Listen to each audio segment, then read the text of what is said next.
ஷேய் ஏப்பா விஷ்ணு பேசுகிறேன்.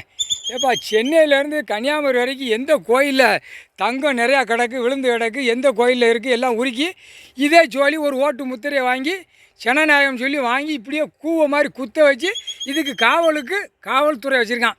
காவல்துறை ஒதுங்கியாச்சுன்னா இவன் ஒதுங்கிட்டான்னு வச்சுக்கோ, இவன் மக்களே சேர்ந்து இந்த ஏழை எளிய மக்களே இவனை அரசியல்வாதியை சும்மா துவைச்சி பிச்சு காலை ரெண்டு பிச்சு எரிஞ்சு போடுவான். எம்எல்ஏ எம்பி மந்திரி முதலமைச்சர் கீழே பஞ்சாயத்து போர்ட்டில் இருக்கிற ஒவ்வொரு நாட்டுக்காரன் எரிஞ்சிடுவான். இவன் இந்த காவல்துறை இவனா வச்சு அசைச்சு ஓடுறானா கலாங்கிறதுக்கு எல்லாத்துக்கும் கொடுத்து காவல்துறைக்கும் கொடுத்துருவான். கொஞ்சம் வாயில் அப்படி அடிச்சிருவான். நீ ஆட்டு தின்னுட்டு நாங்கள் எல்லாம் அடிக்கோம்னு.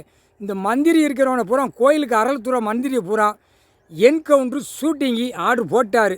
கரெக்டாக நடக்கும். பூமியில் என்ன கொடுத்துருக்காரு? தேங்காய் எண்ணெய் பூரா, கடலை எண்ணெய், எள்ளெண்ணெய் பூரா பூமியை அழித்து நாசம் பண்ணுதான். அப்போ இவனுக்கு என்ன செய்யணும்? விவசாயத்துக்கு எடுக்காரு. கோயிலில் பூரா அந்தந்த கோயிலில் பூரா விவசாயம் விளைஞ்சி ஜனத்தையோ போய் ஐயா எனக்கு அடுத்த வருஷத்தில் விளைச்சல் வரணும், கொஞ்சம் கடவுளை கொடுங்கன்னு சொல்லி ஒரு உண்டியலை போட்டு போயிடுறான்.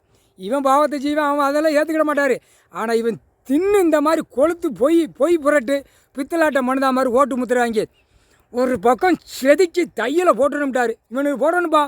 இந்த அறத்துறை இந்த ஜெம்மத்தில் இவன் இப்போ தூக்கிடுவார், கவலைப்படாத. இவனை தமிழ்நாட்டில் ஒரு அறத்துறை இருக்கா மாதிரி பொங்க மாட்டேன் என்ன தெரியுதா?